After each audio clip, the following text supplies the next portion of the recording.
Like you've got your, it's your aura. Really? It's coming like through. it, doesn't it? Yeah. It's your aura there, Tania. Okay. I am Wimbo77, wonderingabouthehistory.com, and with us today we have the beautiful Tania Evans. Thank you so much for coming in and seeing us today, Tania. Thank you, Wimbo. Can you tell us a little bit about yourself? Well, I don't really know where to begin. Uh-huh. Well, I'm a London girl. Born and raised in Hackney. Uh-huh. Shoreditch. All over Hackney, Dalston, Stoke Newington, to Jamaican parents. Yeah. And we're talking today about music and the music industry, right? Okay, are we? Yeah. Okay. But also how we live in our truth. Yes. Yeah, because what would you define as living in your truth? Well, I would say that if you're going to be entering the music industry, it would be healthy to know who you are before you go into it. Excellent. Because the music industry is exciting, and I've been there myself, as you know. Mm-hmm. We may touch on it today, but it has a very, like everything in this world, you get married, you have a baby, whatever, there's going to always be a downside to it as well, you know. Baby crying, can't sleep, or you get married and you don't get on, you have to share everything. It might, you know. So everything in life has its shadow side. Excellent. But like you say, living in our truth is getting or knowing who we are. That's the most important thing, right? That's the way I got to know who I was. Yeah. Well, when I was at primary school, I couldn't concentrate at all. Like 90% I couldn't concentrate.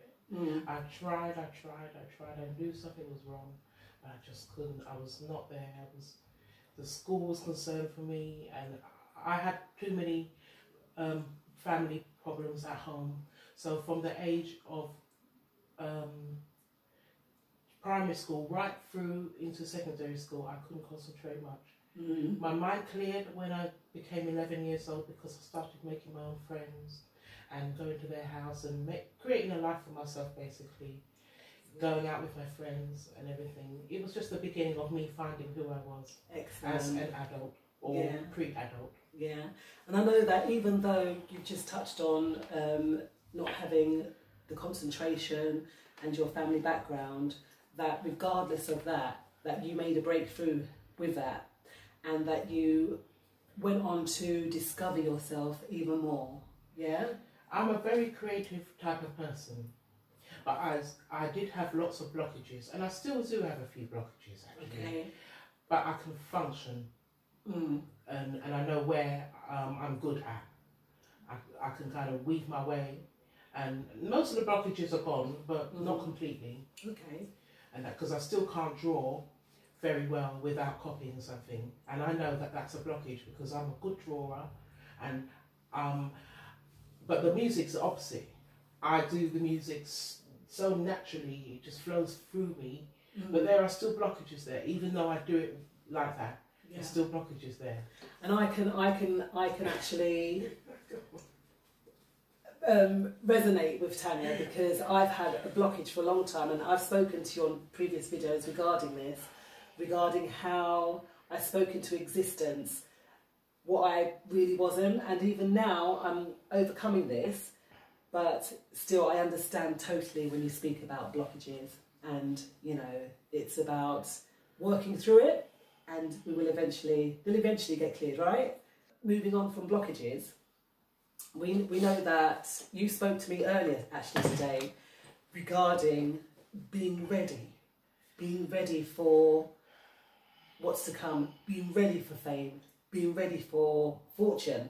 Okay, we spoke about that earlier, didn't we? So how did you ready yourself? I'll tell you how. If you want to know, you want to know. Do you want to know?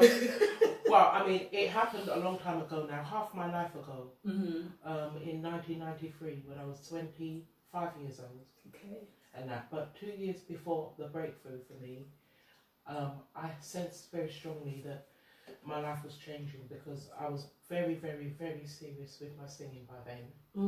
I was getting fed up of the day job. I was doing catering. Yeah. mostly because it went around my singing engagements easily. Yeah. You know, I could work nights, days, anytime. So I was able to pursue, go to auditions, collaborate with musicians.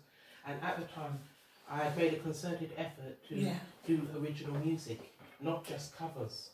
I got a bit fed up of singing covers, and I thought, I want to write. And, you know, so I started singing when I was about 19, but I got serious when I was kind of serious when I was 21. Okay.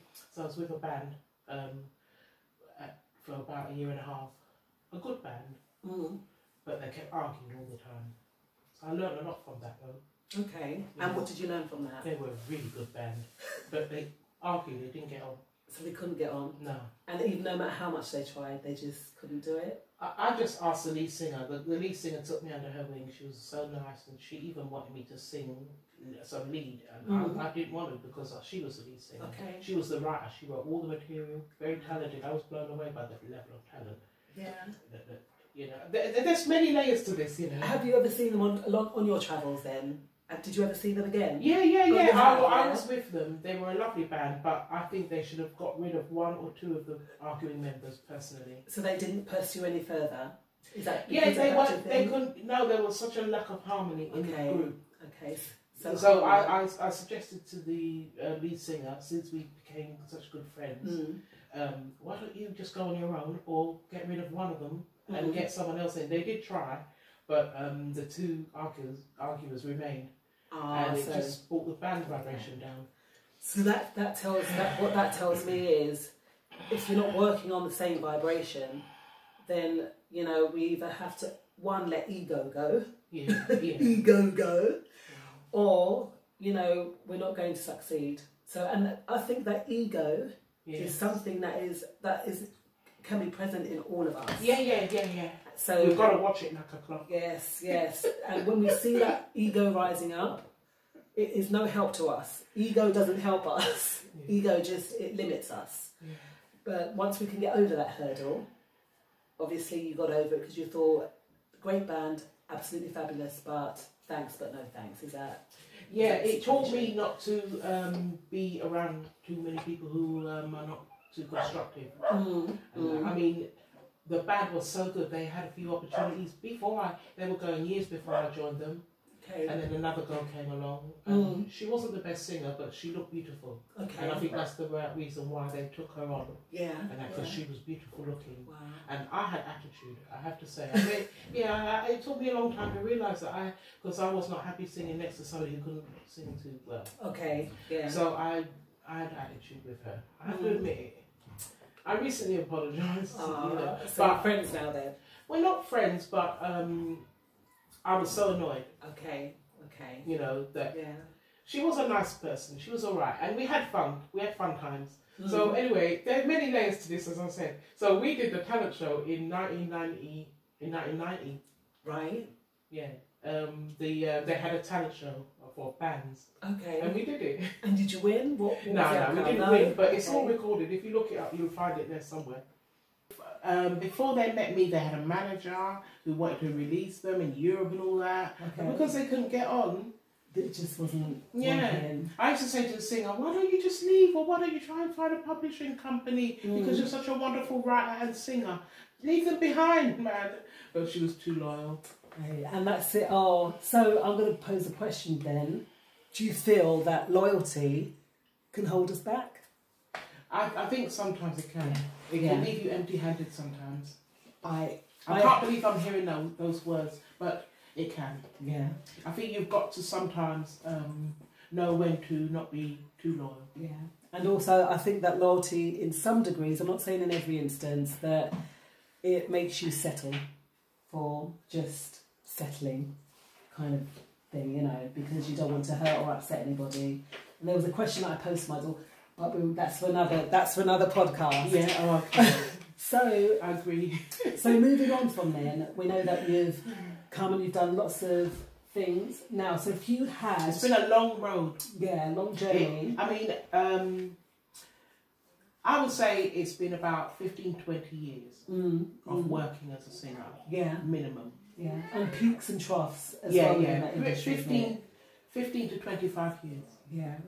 So, looking back and looking to now, what advice, if you could just sum it up for me, what advice would you give to someone young that probably or possibly wants to go into the music industry?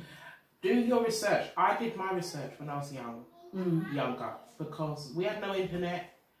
I used to listen to the radio, and then I didn't like talk radio, but my mum and friends used to listen to talk radio for a while, like 2 years. Okay. And when I was working at McDonald's, a cab driver used to pick me up, and he was a very challenging man. What are you going to do with your life? And I didn't like going in the car with him. But he used to have the talk radio on, and it was so fascinating listening to that talk radio. So when the records were at home, I used to look on the back of the records. Who wrote the song? So in conclusion, it's the desire, it's the willingness, and it's the research and that determination that really guarantees that success. Thank you so much for coming in this afternoon, Tania. Thank you, Wimbo. I am Wimbo77, onethingabouthistory.com.